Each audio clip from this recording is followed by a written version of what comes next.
You're listening to an Airwave Media Podcast. Feel like who art ed? We'll try to spice it. Who art ed? Mr. Wood art ed me. Good. Either way, it's ambiguous. It works on so many levels. I know. That's off to a great start.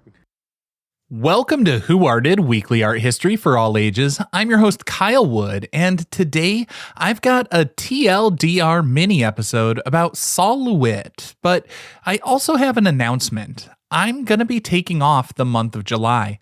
I've been recording some great interviews for episodes I'll be publishing in August and September, but let's face it, life gets a bit hectic and everyone needs to slow down and take a break once in a while, so I'll just be releasing some encore presentations of old episodes to help anyone who wants to keep learning art history without digging through the back catalog.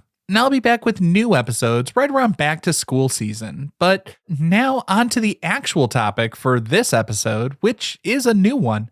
I'm talking about Sol LeWitt. Solomon Sol LeWitt was born September 9th, 1928 in Hartford, Connecticut.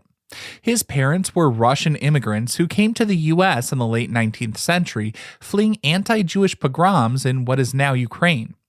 Sol showed an early interest in art, attending art classes at Wadsworth Atheneum in Hartford.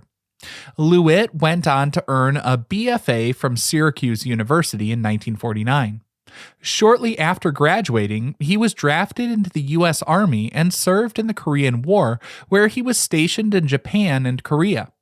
During this time, he began making drawings and collecting Asian art, which would influence his later work. In 1953, he moved to New York City, which was then the center of the Abstract Expressionist movement.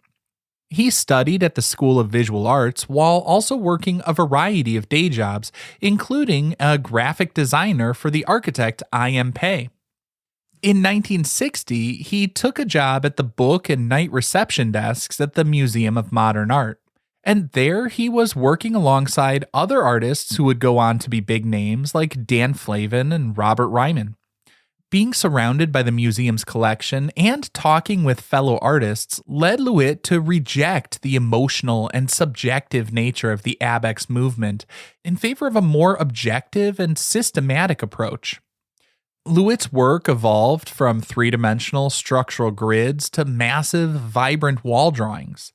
He moved to Italy in 1980, where he lived for several years and got a lot of inspiration from the Italian Renaissance frescoes, no doubt. He eventually moved back to Connecticut, though, settling in Chester, where he continued to work until he passed away in 2007 at the age of 78. Now, here are 5 quick things to know about Sol LeWitt. Number 1, Sol LeWitt coined the term conceptual art and really helped to define it. In 1967, LeWitt published an essay titled Paragraphs on Conceptual Art in Artforum magazine, followed by another essay titled Sentences on Conceptual Art in 1969. He famously wrote, quote, "In conceptual art, the idea or concept is the most important aspect of the work," end quote. He argued that all planning and decisions are made beforehand, and the execution of the artwork is just a mechanical act. This philosophy meant that the artist didn't need to physically fabricate the final object. The idea itself was the art. LeWitt compared the artist to an architect who designs a building or a composer who writes a musical score. Others can construct the building or play the music based on those instructions. And this was a really revolutionary idea. I mean, it shifted the value of the artwork from the physical craftsmanship of the object to the intellectual work of creating the concept. And number 2, LeWitt didn't physically create most of his famous wall drawings. Beginning in 1968, LeWitt stopped creating his wall drawings himself and instead wrote detailed sets of instructions and diagrams for others to follow. These instructions outlined specific parameters like the type of lines to use, vertical, horizontal, diagonal, the geometric shapes to create, and the colors allowed, initially black, then red, yellow, and blue. Teams of assistants, students, and gallery technicians would then execute the drawings on the gallery walls. By removing his own hand from the physical creation, LeWitt emphasized that the artwork was the instruction set itself, not the paint or graphite on the wall. This approach also meant that the physical wall drawing could be temporary, it could be painted over, and nothing would really be lost. At the end of an exhibition, they could take it down and recreate it in a completely different location at a later date using the exact same instructions, and it would still be the same work of art. Number 3. He referred to his three-dimensional works as structures rather than sculptures. LeWitt rejected the traditional term sculpture because it carried historical connotations of carving, modeling, and individual craftsmanship. Instead, in the 1960s, he began calling his 3D works structures. These pieces were heavily based on the cube. LeWitt loved cubes because he felt it was entirely objective and free of emotional or narrative meaning. These structures were typically made of white lacquered wood, aluminum, or cinder blocks. They were constructed following strict mathematical systems and progressions. By leaving the structures open, essentially outlines of cubes, LeWitt allowed the viewer to look through them, making the surrounding space and the shadows cast by the structure integral parts of the artwork. Number 4. LeWitt worked as a graphic designer for the famous architect I.M. Pei. In 1955 and 56, before he became financially successful as a fine artist in his own right, LeWitt worked in the New York office of I.M. Pei, who would later design the glass pyramid at the Louvre. LeWitt served as a draftsman and graphic designer. This experience exposed him to architectural blueprints and the collaborative nature of large-scale construction. Working under Pei helped LeWitt see that the creator could generate a highly complex physical structure purely through written plans and drawings without physically laying a single brick.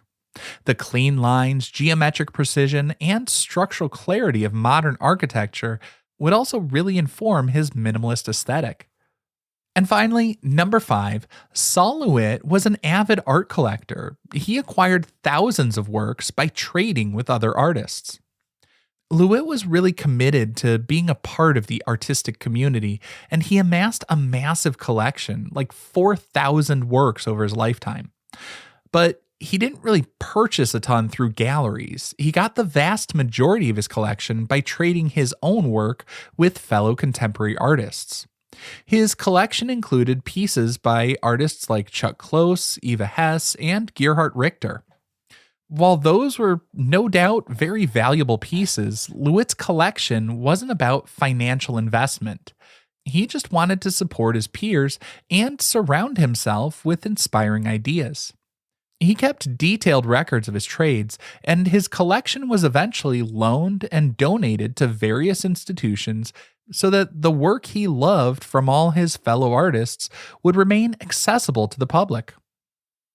And now, as always, I like to take a look at a specific work by an artist, and for this episode, I'm looking at wall drawing number 118, 50 random points and all the lines between them.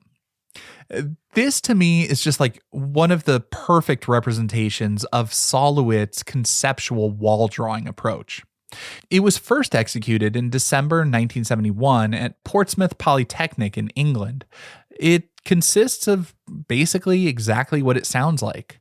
Whoever's executing the drawing will start with a black graphite pencil and draw on a white wall. They make 50 random dots, and the spacing of that can vary depending on the dimensions of the wall. So it expands or contracts to fit whatever specific wall and space is provided by the host museum or gallery.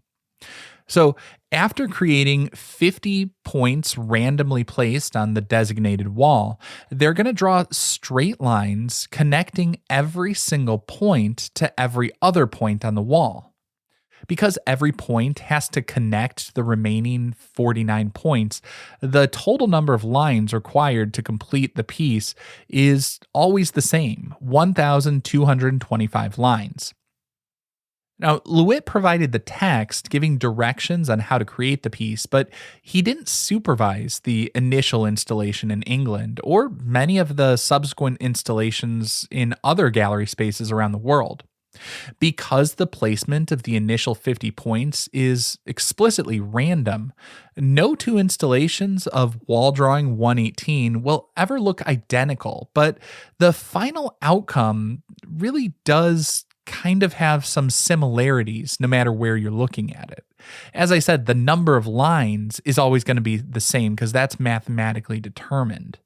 And really, no matter where you're looking at it, no matter what iteration of it is, from a distance, you look at it and you see this sort of gray cloud or almost like a complex web. As you approach the wall, you can start to see the individual elements a little bit more clearly. You see the network of intersecting straight lines. The center of the wall is typically very, very dark because it's, the point where you're going to have the most lines overlapping. So it becomes very saturated with all of those graphite lines. And the outer edges, are going to become a little bit lighter in appearance just because the lines become a little bit more spread out. So you see through to more of the white of the wall as it gets farther from that center point. It creates almost a rough sort of a gradient inside this weird geometric cloud shape. Ultimately, though, it's not really about the lines and the shapes that are created. It's a perfect example of LeWitt's idea to eliminate subjectivity, emotion, and the sort of solitary genius of an individual artist's personal touch from the artwork. The beauty of Wall Drawing 118, like so many of his works, is the complete transparency. The viewer can look at the wall, read the title, and immediately understand the exact logic and system used to create the image.